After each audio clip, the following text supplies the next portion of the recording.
আমি বলেন। ট্রেজারার ছিলাম। আচ্ছা 5ই আগস্ট। আচ্ছা আমি ওখানে সেপ্টেম্বর বলছিলাম। আচ্ছা এখানকার কোনো সন্ত্রাস গোলবাদের সঙ্গে আমি জড়িত না। আচ্ছা। আমার বিরুদ্ধে কোনো মামলাও নাই। আজকে আটক কিভাবে হলেন? কি এটা কি করেছিল? পাড়ার বিএনপির ছেলেমেলে আমার থেকে টাকা পয়সা নেবে 7 লক্ষ টাকা। আচ্ছা আচ্ছা। এই চাপ দিয়ে আমাকে ধরে রেখেছিল, এই টাকার খবর নেই।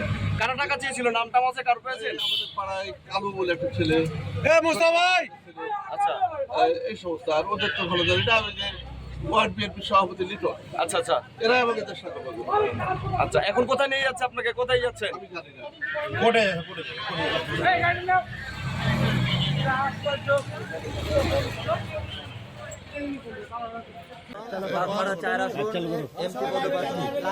ভিডিও ক্লিপ সব আছে সেখানে কথা বলছে